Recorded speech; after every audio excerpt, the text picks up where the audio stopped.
Evangelio de Lucas, capítulo 10, versículo 21.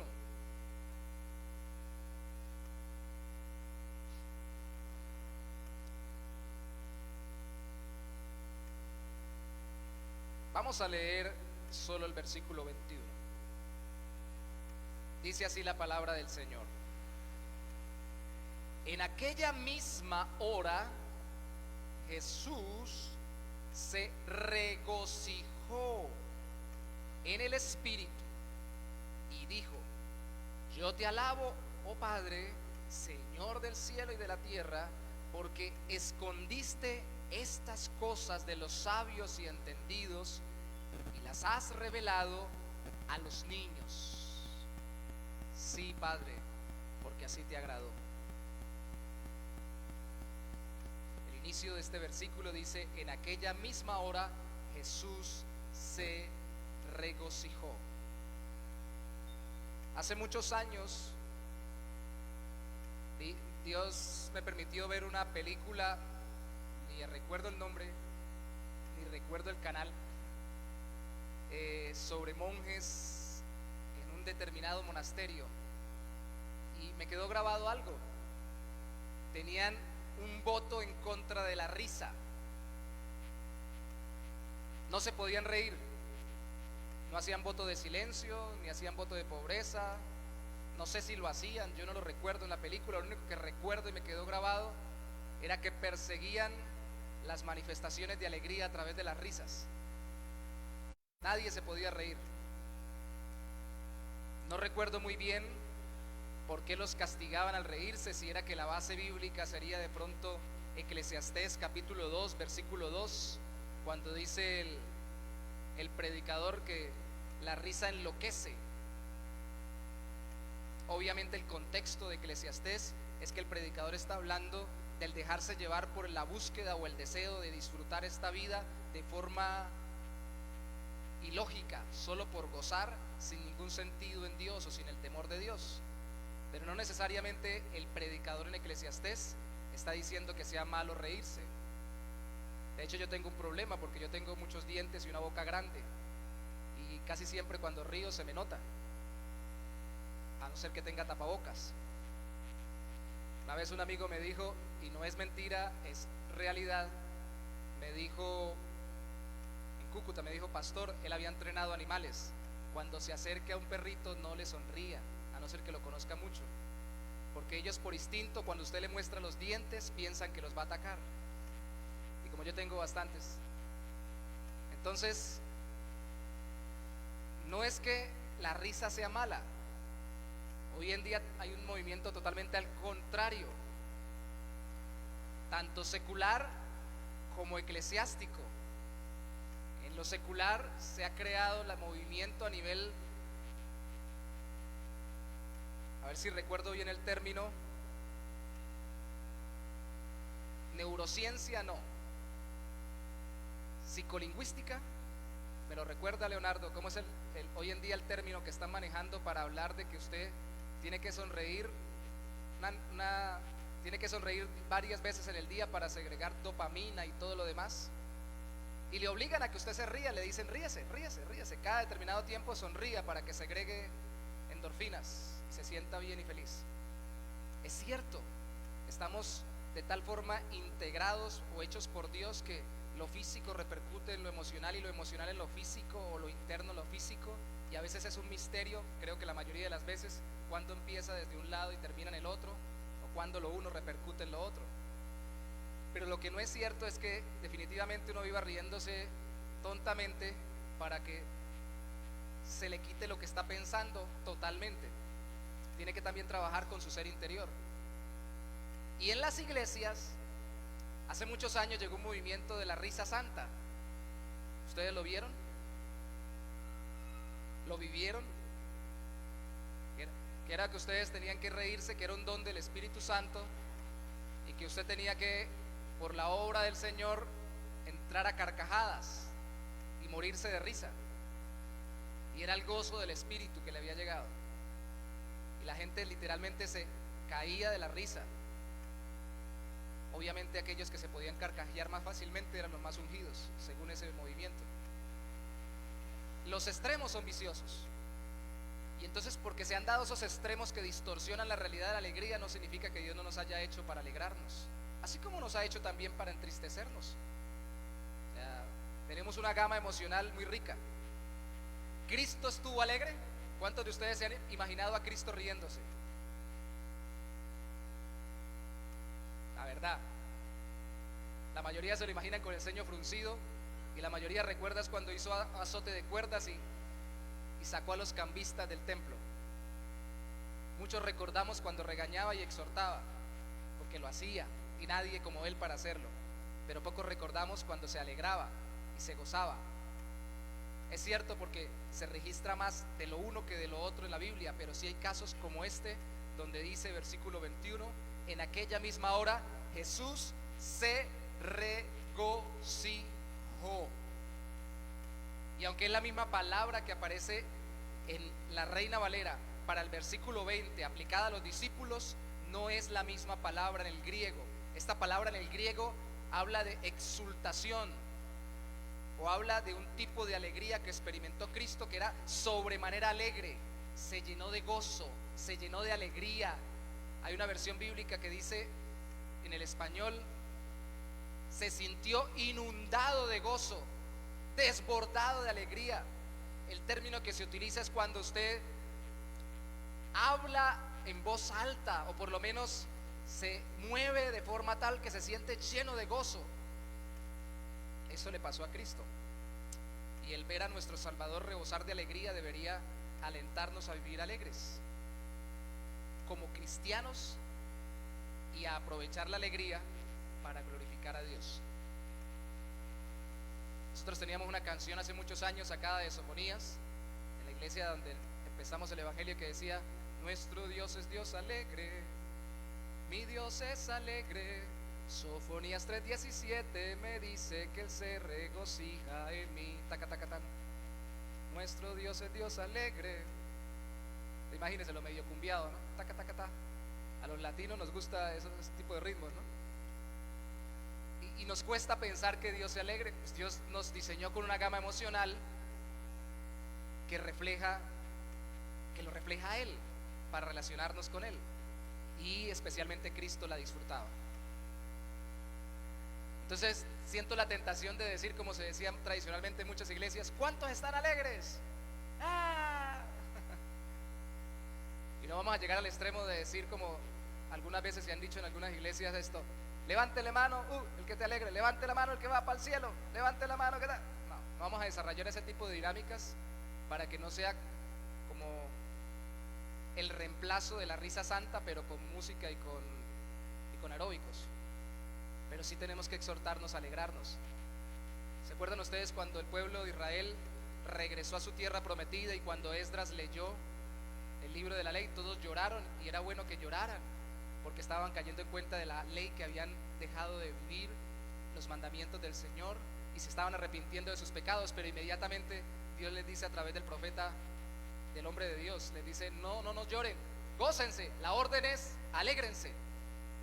Alégrense, porque ustedes ahora tienen una relación renovada con Dios, y existe esa gama emocional en nuestra relación con Dios, como la experimentó Cristo también. Dos cosas solo veremos hoy de la alegría de Cristo, de ver a un Jesús alegre, para nosotros también poder disfrutar de su alegría. Primero, es una alegría venida del Espíritu Santo, y segundo, es una alegría por ver la obra de Dios Padre. Es una alegría venida del Espíritu Santo, y es una alegría venida no solamente del Espíritu Santo, sino por ver la obra de Dios Padre en acción.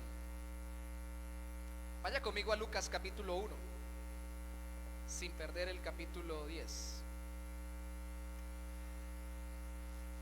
Lucas capítulo 1, versículo 46 y 47. Entonces María dijo: engrandece mi alma al Señor, y mi espíritu se regocija en Dios mi Salvador. Lo podemos leer completo y ustedes encontrarán un tono de alegría, porque ha mirado la bajeza de su sierva. Pues he aquí, desde ahora me dirán bienaventuradas, o feliz, o dichosa todas las generaciones, porque me ha hecho grandes cosas el poderoso, santo es su nombre, y su misericordia es de generación en generación a los que le temen. Hizo proezas con sus brazos, esparció a los soberbios en el pensamiento de sus corazones, quitó de los tronos a los poderosos y exaltó a los humildes, a los hambrientos colmó de bienes y a los ricos envió vacíos. Socorrió a Israel su siervo, acordándose de la misericordia, de la cual habló a nuestros padres, para con Abraham y sus descendientes para siempre. ¿Qué tono emocional registra usted en lo que estaba hablando María, luego de percatarse de que su parienta Elizabeth no solo estaba embarazada, como le había dicho Gabriel, sino que al visitarla, la parienta le dice que por qué viene a visitarla la madre del Señor? Y dice la Biblia en versículos atrás de lo que acabamos de leer: había sido llena Elizabeth del Espíritu Santo, y el niño Juan el Bautista se había movido en su vientre por causa de que María, más que María, Cristo en María, en su vientre, había venido con ella. Se alegró, la reconoció, le dijo dichosa, bienaventurada, y esta empezó esto que es una alabanza llena de alegría y de gozo, y dice, versículo 47, mi espíritu se regocija en Dios mi Salvador. Es la misma palabra en el griego que aparece en Lucas capítulo 10, versículo 21, aplicada a Cristo. Una palabra que es más que la palabra común para gozo o alegría, que significa gran alegría, grande gozo, inundado de gozo, inundado de alegría. Entonces la alegría de Cristo por ser venida del Espíritu Santo es parecida en su forma. Hablemos en este primer punto más de forma y luego en el segundo de fondo. Más en su forma a la de María, a la que experimentó María ante la obra del Espíritu Santo en su parienta y en ella misma, porque el Espíritu Santo había actuado en ella, trayendo al Mesías a su vientre, concibiéndolo. María ya había recibido la obra sobrenatural del Espíritu Santo para recibir a Cristo en su vientre, y cuando visitó a Elizabeth, vio cómo Elizabeth era llena del Espíritu Santo. El Espíritu Santo depura nuestras emociones, no las anula. Las potencializa y purifica, no las reprime simplemente. Eso es muy importante recordarlo. Y en estos días escuchaba a una especialista hablando sobre emociones y sentimientos y recordando palabras más, palabras menos. Yo no soy el experto en este tipo de conceptos, que la emoción es algo más esporádico y el sentimiento es algo que persevera en el tiempo, y que se puede desarrollar un sentimiento de amargura cuando usted continuamente tiene emociones de tristeza, por ejemplo, o de melancolía. Pero el Espíritu Santo no quiere anular nuestras emociones, quiere depurarlas. No pierda Lucas 10, por favor, y vaya conmigo a 1 de Pedro capítulo 1, versículo 8. ¿Qué clase de emociones pone el Espíritu Santo? Y más que poner, estimula en nuestras vidas el Espíritu Santo. 1 de Pedro capítulo 1, versículo 8 nos dice: a quien amáis, a Cristo amáis sin haberle visto. 1 de Pedro 1:8. A quien amáis sin haberle visto, en quien creyendo, aunque ahora no le veáis, os alegráis con gozo inefable y glorioso. Y aquí hay una combinación entre la palabra que acabamos de citar de Cristo y de María y la palabra que comúnmente se citaba para el gozo o la alegría normal, pero la describe como una alegría inefable y gloriosa, indescriptible, y que obviamente trae gloria a Dios porque está enfocada en la relación con Cristo. A Cristo amáis sin haberle visto. El Espíritu Santo vino a apuntar a Cristo, y esto debería mantenernos con una actitud que más fácilmente pueda entrar en un estado gozoso eventual, porque tenemos una relación verdadera y permanente con Cristo por medio del Espíritu Santo. Yo sé que ustedes se lo saben, no quisiera hacerles tour por toda la Biblia. Déjenme citarles Gálatas capítulo 5, versículo 22, que dice: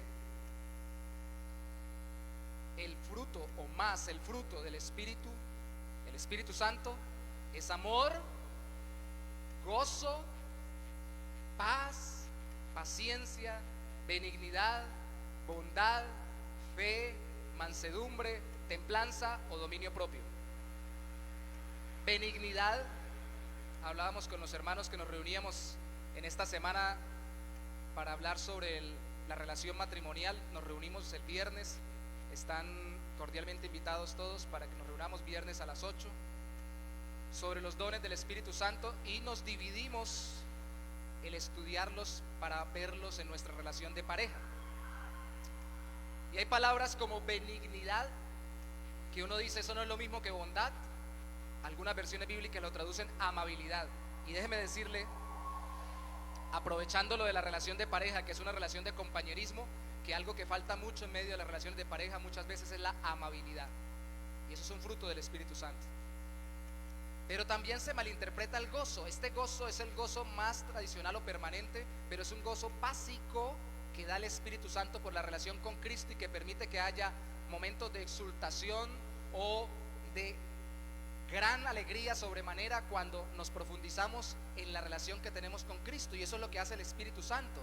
Es como si nosotros estuviéramos continuamente tonificados en nuestros músculos para en el momento específico poder correr una carrera de 100 metros planos en 10 segundos.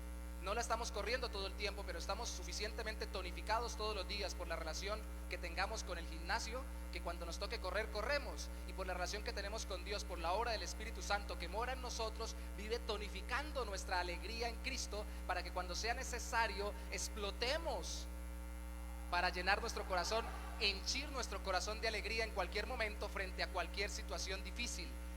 No al mirar la situación, sino al mirar a Cristo. Yo no sé si estoy hablando en otro idioma, pero pareciera ser que muchos de nosotros lo que menos experimentamos son momentos de apasionada alegría en la relación con Dios. Y yo sí sé que muchos experimentamos momentos de apasionada tristeza en la relación con Dios, y está bien. Y está bien. Pero tal vez por eso muchas veces utilizamos nuestras emociones, por ejemplo, para enervar nuestra alegría, enfocándonos en cosas que el mundo nos dice que traen gozo rápido, pero también efímero o fugaz. Dios nos dio alegría, hermanos. Debemos reír más y quisiéramos experimentar más el gozo del Señor. Como María, al quedar embarazada, podemos experimentar por la obra del Espíritu Santo picos de alegría al pensar en Jesús en cada adversidad. Cuando María dijo me regocijo en Dios mi Salvador, estaba pensando el Espíritu Santo vino sobre esta mujer, mi parienta, y ahora me dice que yo soy la madre del Salvador. Cristo está en mí, está pensando en la obra del Salvador a través de su vida. Y si usted está triste y está en dificultad y quiere experimentar este tipo de pico de alegría, no es que sea un método específico, paso 1, paso 2 o paso 3, pero sencillamente de acuerdo a la Biblia, si el Espíritu mora en nosotros y nos dirige a Cristo, enfóquese en Cristo y en su obra sobre su vida para que pueda experimentar alegría dada por el Señor. No es nada del otro mundo. Y ojo, porque una vez más quiero repetirlo, no quiero ofender a nadie, especialmente por internet, pero no se trata de venga, ore por mí para que me venga el gozo del Espíritu. No se trata de decir venga sobre mí para que me llegue la risa santa. No se trata venga, empiece a balbucear, como cuando algunas veces se pretendía en algunos casos que aunque se crea que los dones del Espíritu Santo puedan seguir para hoy, no se trata de que se produzcan. Decía balbucee para que le venga rápido un don de lenguas, o ahora ríase para que le venga rápido el gozo del Espíritu Santo. No se trata de forzar la obra del Señor en nuestra vida. Se trata de dejar que Dios use nuestras emociones, porque vivimos muy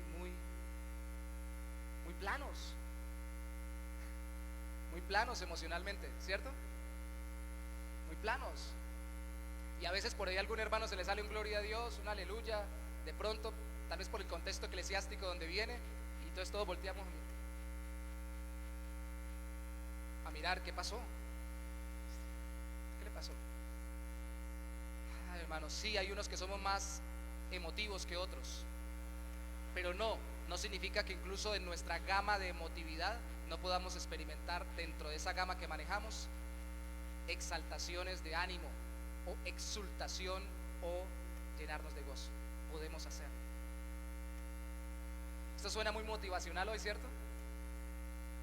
Y está bien. Está bien, ¿sabe por qué? Porque no solamente somos mente, no solamente somos acciones, no solamente somos convicciones profundas y acciones obedientes, también somos emociones. Y a veces dislocamos la vida emocional y por eso se la dejamos al mundo y sus pasiones y no la consagramos en Cristo. Alegría venida del Espíritu Santo. El Espíritu Santo da gozo. Alegría por ver la obra de Dios Padre. Bueno, pongámosle un poquito de fondo. Ya vimos más la forma, aunque apuntamos a mirar a Cristo. Ahora veamos un poquito más el fondo. Lucas capítulo 10 versículo 21.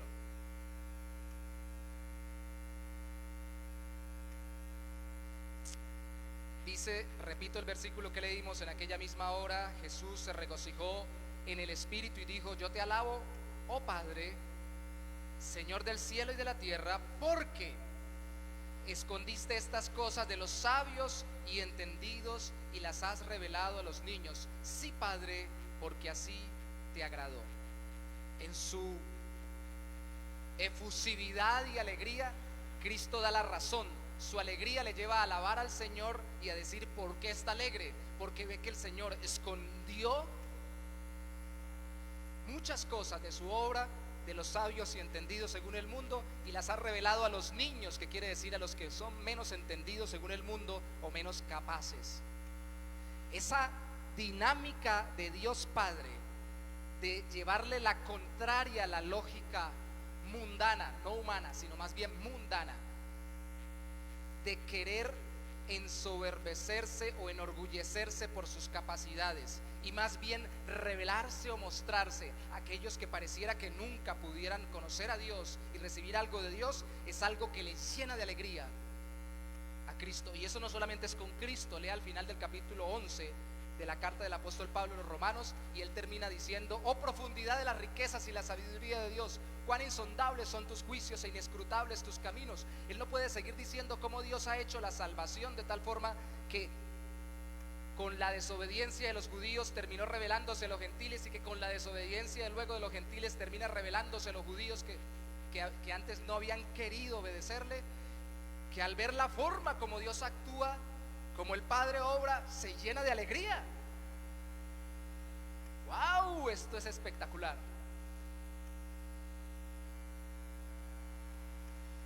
Debería pasarnos eso más seguido cuando leemos la Biblia y vemos cómo Dios actúa. Contrasta este fondo de la alegría de Cristo en cómo Dios actúa con el fondo de la motivación de los 70 que en este capítulo Cristo envió a predicar después de haber enviado a los 12. Solo Lucas habla de 70 que Cristo envió, como había enviado antes a los 12 discípulos, sin alforjas, sin dinero, para que predicaran, para que echaran fuera demonios y todo lo demás. Solo Lucas habla de estos otros 70. Pero cuando terminan estos 70 y rinden a Cristo informe, Cristo dice lo siguiente, versículo 20. Leámoslo desde el 17 para que el 20 nos sea más lógico. Volvieron los 70 con gozo, diciendo: Señor, aún los demonios se nos sujetan en tu nombre. Y les dijo: yo veía a Satanás caer del cielo como un rayo. Esto no quiere decir que otra cosa de acuerdo al contexto, sino que Satanás estaba luchando en contra de ellos, o que estaba más bien cayendo de su potestad o de su poder sobre las personas cuando ellos predicaban el evangelio. He aquí, os doy potestad, poder o autoridad de hollar o pisotear serpientes y escorpiones, que es un símbolo de la maldad, y sobre toda fuerza del enemigo, y nada os dañará. Pero los peros son muy importantes en la Biblia, igual que en nuestra vida. Pero no os regocijéis de que los espíritus os sujetan, sino regocijaos de que vuestros nombres están escritos en los cielos. Es contrastante, porque los 70 se regocijaron porque Jesús les dio poder sobre los demonios, mientras que Cristo les decía: regocíjense más. No quiere decir que uno no se goce porque Dios lo use, sino que la mayor alegría, el mayor gozo, y que debería traernos expresiones de alabanza y de regocijo, es que tengamos una relación firme y eterna con Dios por medio de Cristo. Estar escrito en los cielos significa tener vida eterna, y no es simplemente tener un tiquete para entrar después de la muerte al cielo, es tener una relación desde ahora y para siempre con Cristo. Y es por eso que entre los cristianos también experimentamos tanta falta de alegría, porque estamos pendientes si Dios responde la oración, si en el ministerio, por ejemplo, cuando hablábamos ahorita con Marcos sobre trabajo evangelístico y todo lo demás, cuando hacemos una labor evangelística, si son muchos nos alegramos, si son pocos no. En este caso de ellos, si vieron a muchos que salieron demonios de ellos, entonces mucha alegría. Pero entonces si a nadie le sale un demonio, ¿no se van a alegrar porque están en relación con Cristo y porque van para el cielo? Al fin, ¿qué es más importante? ¿Que los demonios salgan y la gente grite, o que nosotros y los que escuchen el evangelio se conviertan y tengan una vida eterna? Alguien dirá, las dos cosas, sí, pero hay una que se prioriza sobre la otra. Y por eso tiendo a pensar que muchas veces nosotros no evangelizamos porque estamos esperando a evangelizar cuando Dios nos use echando fuera algún demonio, o nos use sobrenaturalmente cuando oramos por las personas. Entonces ahí sí le predico. Como decía una hermana en San Antonio del Táchira, cuando trabajamos allá plantando una obra, decía: pastor, no se preocupe, la obra crece un día de estos cuando alguien se nos muera acá y oremos por él y resucite. Ese día la gente llega. El muerto resucitado trae gente, la fama se difunde. Sí, claro, pero mientras tanto no vamos a ir penando, o vamos a ir tristes como alma en pena, porque ay, no se nos ha muerto ninguno, ni ha resucitado ninguno. Oramos por la gente y ni un dolor de muela se les quita. Es que ni una uña encarnada haciéndole un tratamiento. Entonces, ¿andamos tristes y adoloridos, o andamos gozosos porque tenemos una relación con el Señor y porque Cristo es nuestro Salvador por la eternidad? ¿Qué es más importante? ¿Que los demonios salgan o que estemos escritos en el reino de los cielos? Déjeme decirle, de acuerdo al final del Sermón del Monte, Mateo capítulo 7, versículo 22 y 23, que muchos que echaron demonios predicaron en el nombre del Señor, o como lo dice Mateo 7, 22, profetizaron e incluso oraron por personas y les sucedió milagros. Solo su gozo será momentáneo y en esta vida, porque no irán al reino de los cielos. En tu nombre profetizamos, en tu nombre echamos fuera demonios, en tu nombre hicimos milagros, y yo les diré, dijo Cristo: alejaos de mí, hacedores de maldad, nunca os conocí. La realidad del gozo en Dios por el Espíritu Santo dado viene de la profundidad de sabernos escritos en el reino de los cielos, y nos gozamos al ver cómo Dios obra en nuestras vidas y en las vidas de otros. Wow.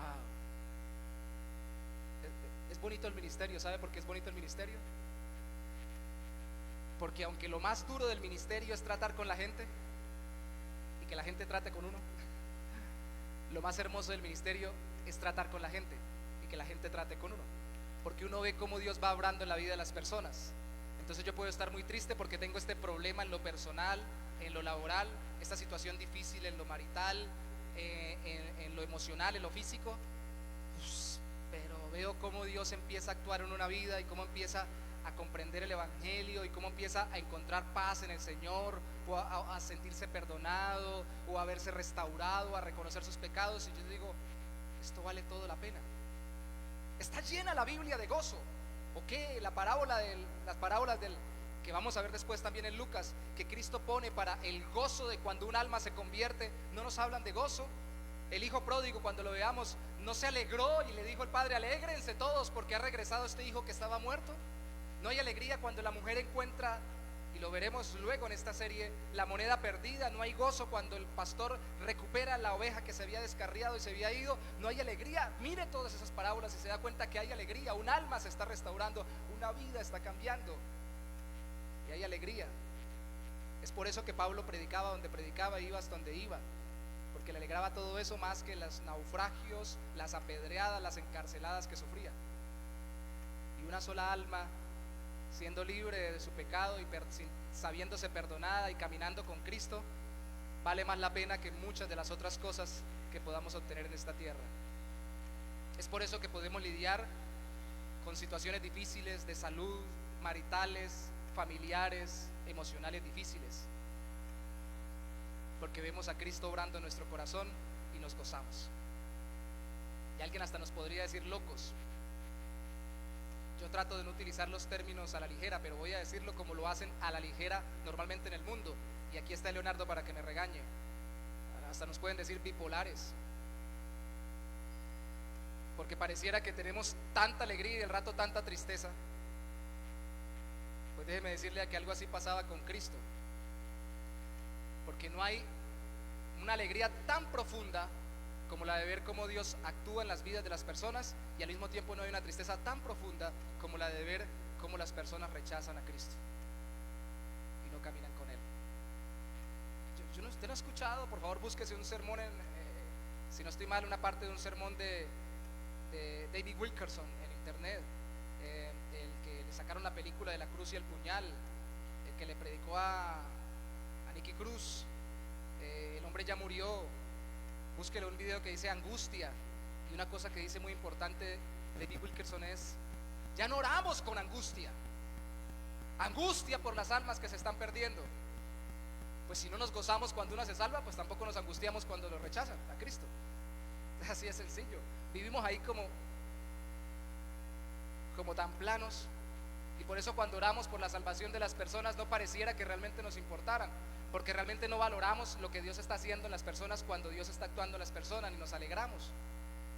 Vivimos tan enfocados en nosotros y en nuestras circunstancias que poco experimentamos esas grandes ráfagas emocionales que se producen por la presencia del Espíritu de Dios cuando nosotros estamos conectados con la voluntad del Señor. Y alguien dirá: pero pastor, es que usted es como muy loquito, usted como que grita mucho, se exalta mucho, usted quiere que todos seamos así. No, yo sé que, como dijo alguna vez un hombre hablando en la parte musical, aunque no comparta muchos de sus conceptos teológicos, dijo algo muy práctico. Como era músico o es músico, dijo: hay hermanos trompeta y hay hermanos flauta. Los hermanos flauta son suavecitos, pero los hermanos trompeta: ¿cómo está? Dios lo bendiga, hermano, ¿cómo me le ha ido? Gloria a Dios, aleluya. Le pegan la espalda y lo sacude. Espere que me va a sacar los pulmones. Yo sé que hay diferentes caracteres en el Señor, pero ni el uno ni el otro dejan de ser, si verdaderamente caminan en Cristo, deja de ser receptor de la obra gozosa del Espíritu de Dios dentro de su espectro emocional. Y tal vez para mí la mayor efusividad que pueda experimentar es: gloria a Dios, aleluya. Yo una vez quería pararme sobre una banca de una iglesia donde, hermanos, y los que están viendo en internet lo saben, en Cúcuta, para que ustedes más o menos tomen la ilustración, en una iglesia donde ni siquiera aplauden cuando cantan, y yo los respeto y los amo, he compartido mucho con ellos.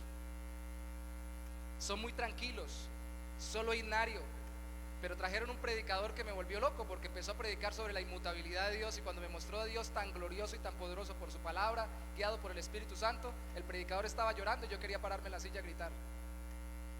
No lo hice, obviamente, por compostura, pero me fui cantando en esa FR 80 que tenía, una motico azul, y todos los que iban conmigo me decían: pero está loco. Sí, es que me acaban de mostrar cómo Dios es y cómo Dios obra de una manera más profunda que no había entendido. Yo quiero saltar. El predicador, en su ráfaga emocional de gozo, lo que le pudo fue salir una lágrima o dos, pero yo quiero gritar del gozo, de la alegría de mi Señor. Pensar en la obra de Dios Padre alegra, porque es la más sabia de todas, precisamente por usar a los más sencillos. Es por eso que Cristo explica con mucha alegría que Dios obra dándose a conocer a través de Él, de Cristo, y anima a sus discípulos a meditar en que ellos ven lo que los profetas no vieron. ¿Qué vieron los discípulos que los profetas no vieron? Déjeme responderlo con dos palabras: a Cristo. A Cristo. Los profetas esperaron ver cómo se iba a cumplir la salvación de Dios sobre su pueblo. Esperaron que viniera uno que parecía ser el Mesías, el Salvador, pero ellos lo estaban viendo frente a ellos y les decía: gócense, alégrense. Mírelo por favor conmigo en el versículo 22 al 24. Lucas 10, 22 al 24. Todas las cosas me fueron entregadas por mi Padre, y nadie conoce quién es el Hijo sino el Padre, ni quién es el Padre sino el Hijo, y a quien el Hijo lo quiera revelar. Y volviéndose a los discípulos les dijo aparte: bienaventurados, felices, dichosos los ojos que ven los que vosotros veis. Ustedes son felices, porque os digo que muchos profetas y reyes desearon ver lo que vosotros veis y no lo vieron, y oír lo que oís y no lo oyeron. Ustedes lo tienen frente a sus ojos. Me tienen a mí, dijo Cristo. Alégrense por eso, porque están escritos en el libro de la vida, y su relación conmigo es eterna, más que porque los demonios se les sujeten. Wow. Como los 70 experimentamos por la fe en Cristo más que el ser usados por Él. Podemos estar con Cristo ahora y siempre, y ser llenos del gozo de saber que estamos libres de sus juicios, los juicios que vienen para quienes lo rechazan. Nadie se alegró tanto como Cristo, y nadie lamentó tanto como Cristo. Los ayes de Cristo son una cosa tremenda. Dijo alguna vez un hombre que iba camino a escuchar a un predicador famoso de siglos atrás en Inglaterra: voy a escuchar a predicar al señor Whitfield. Y le dijo a alguien: pero usted, ¿por qué va allá si usted ni siquiera cree en Cristo, ni siquiera es creyente? Estaba en un bar, una taberna, y él le dijo: no, porque nadie habla como él. Y le preguntaron alguna vez a un actor de esa época, que existían ya de teatro, y él decía: yo quisiera, como ese señor Whitfield, decir ¡ay! Porque lo dice con una profundidad. Pues si los ay de un predicador del evangelio son tremendamente profundos, porque salen desde el alma y porque son realmente reveladores de la voluntad de Dios, ¿cuánto más los ayes de Cristo? Cuando Cristo revela sus juicios, también muestra su lamento sobre las personas que le rechazan. Mire por favor conmigo el capítulo 10, versículo 10, después de que los discípulos regresan hasta el 16. 10 al 16. Mas en cualquier ciudad donde entréis, Jesús les está hablando todavía sobre qué van a hacer antes de salir, y no os reciban saliendo por sus calles, decid: aún el polvo de vuestra ciudad que se ha pegado a nuestros pies, lo sacudimos contra vosotros. Pero esto sabed, que el reino de Dios se ha acercado a vosotros. Y yo os digo que en aquel día será más tolerable el castigo para Sodoma que para aquella ciudad. Y hoy decimos que estamos en una nueva Sodoma. ¡Ay de ti, Corazín! ¡Ay de ti, Betsaida! Ciudades de esa época. Que si en Tiro y en Sidón, ciudades de la antigüedad, en el Antiguo Testamento, si hubieran hecho los milagros que se han hecho en vosotras, tiempo ha que sentadas en silicio y ceniza se habrían arrepentido. Por tanto, y en el juicio será más tolerable el castigo para Tiro y Sidón que para vosotras. Y tú, Capernaum, que hasta los cielos eres levantada, era muy famosa esa ciudad, hasta el Hades serás abatida. El que a vosotros me oye, el que a vosotros oye, dice Cristo a sus discípulos, a mí me oye, y el que a vosotros desecha, a mí me desecha. Ellos desecharon a Cristo y sus discípulos, desecharon el evangelio, y el que me desecha a mí, desecha al que me envió, desecha a Dios Padre. ¿Quién dijo que Dios es un Dios sin emoción, que no vive esclavo de sus emociones como nosotros, y que una no desequilibra a la otra, porque Él vive en perfecta armonía y equilibrio? Es distinto. Pero cuando ejerce su juicio, no lo hace porque quiera la muerte del impío, que es una explicación de ese texto en el Antiguo Testamento. Lo hace lamentando la situación del corazón humano y el sufrimiento que viene sobre sus vidas. ¡Ay de ti! Ojalá nosotros pudiéramos predicar con esa carga en nuestro corazón. Y sí, cuando le dijéramos a alguien, si no se arrepiente, pues se va a ir para el infierno, lo dijéramos con nuestro corazón lleno de dolor. Porque también cuando vemos cómo Dios hace, aunque sea una pequeña obra a los ojos del mundo, hace su gloriosa obra en un corazón, nos llenamos de alegría y de gozo. Jesús estaba lleno de alegría. ¿Qué tan alegre es usted? ¿Y qué tanto se goza, guiado por el Espíritu Santo, viendo la obra de Dios Padre en usted y en otros? Hay un contraste muy claro entre la alegría terrenal y la alegría celestial. es de forma y es de fondo. Porque la terrenal, antecede al juicio eterno. Gente se irá al infierno diciendo jo, jo, jo, jijiji. Pero la otra, la alegría celestial, la que viene por el Espíritu Santo, que nos muestra a Cristo y que se da por contemplar la obra de Dios a través de Jesucristo en nosotros y en otros, anticipa el gozo eterno en el cielo. Es apenas la cuota inicial de lo que disfrutaremos en la eternidad. Por ello podemos alegrarnos grandemente en Cristo siempre. ¿Qué tal si terminamos por donde pasamos? Primera de Pedro capítulo 1. Leímos el versículo 8, pero leamos ahora Primera de Pedro capítulo 1 versículo 6.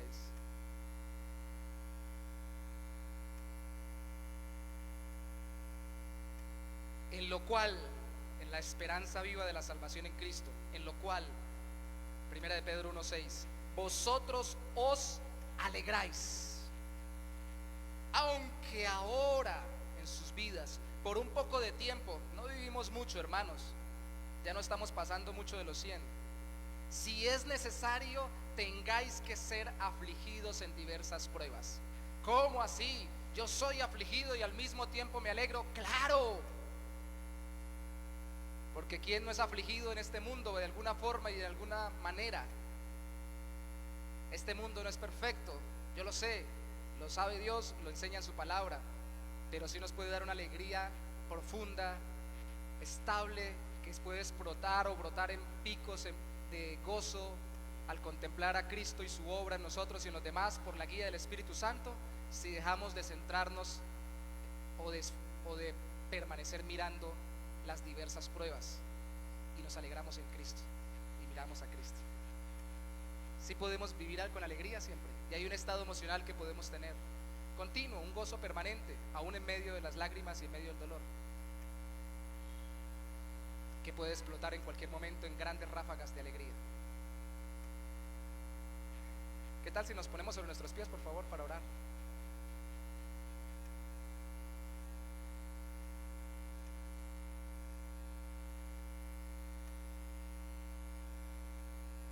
El hermano Héctor, el misionero, diría lo siguiente, que siempre me llama la atención. Esto me pareció más que una predicación, una clase. Diría después de una clase: ¿cómo orarías tú teniendo en cuenta lo que hoy hemos visto? ¿Qué le dirías al Señor? Él tutea, yo no tanto, de acuerdo al hecho de haber visto cuán alegre es el corazón de nuestro Salvador. ¿Qué le pedirías? ¿Qué piensa que le debe pedir? ¿Qué tal si le pedimos un corazón más parecido al de Él? Señor, te damos gracias, porque aunque definitivamente nosotros somos nosotros y cada uno de nosotros maneja un temperamento, carácter, forma de ser, forma de ver las cosas, de asimilar el mundo y las circunstancias distintas, tenemos el mismo espíritu dado por ti, y te tenemos a ti como nuestro Padre igualmente por medio de la fe en Cristo. Y quien no lo tenga en esta hora, pedimos, Señor, que se arrepienta de sus pecados y confiese a Cristo como su Salvador. Renuncie a salvarse a sí mismo y confíe que Cristo es el único que lo puede salvar de sí mismo y de su pecado y de un infierno eterno. Y pueda con nosotros, Señor, reconocer que por el impulso de tu Espíritu y por ver tu obra en nosotros y en los demás, podemos vivir con gozo en medio del sufrimiento. Y no solo eso, podemos hacer lo que a veces parece tan lejano y tan ajeno,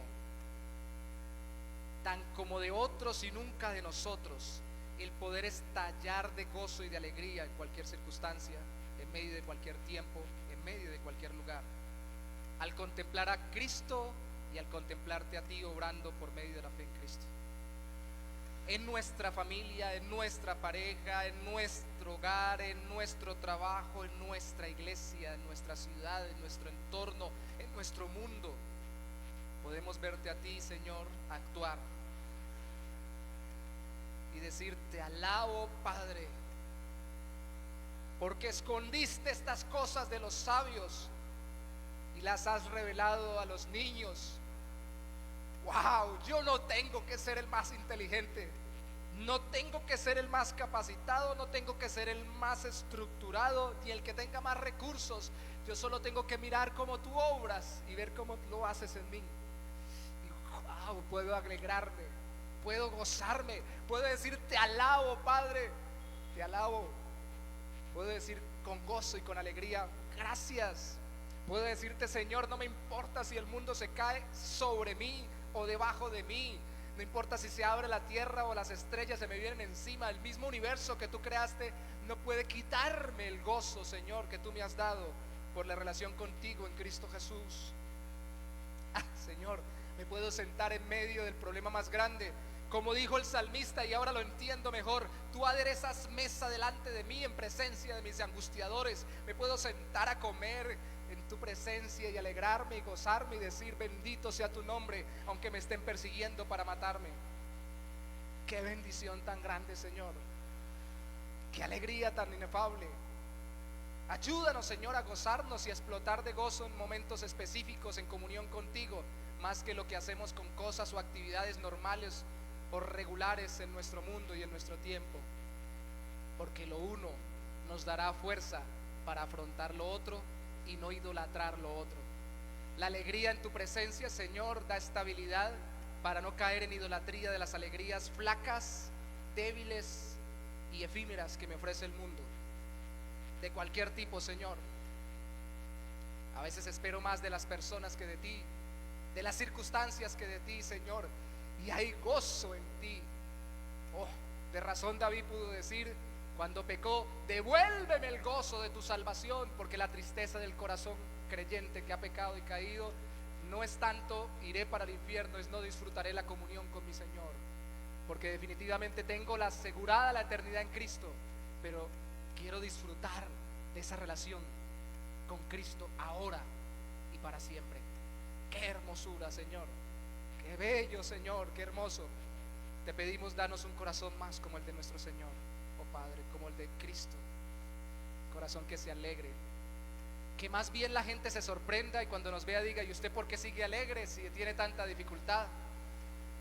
¿O usted por qué no ha caído en depresión o en tristeza en medio de tanta adversidad? Y podamos decir: el gozo del Señor es mi fortaleza. Por tanto, me alegraré y cantaré a Él. Mi alma se regocija en Dios, mi Salvador.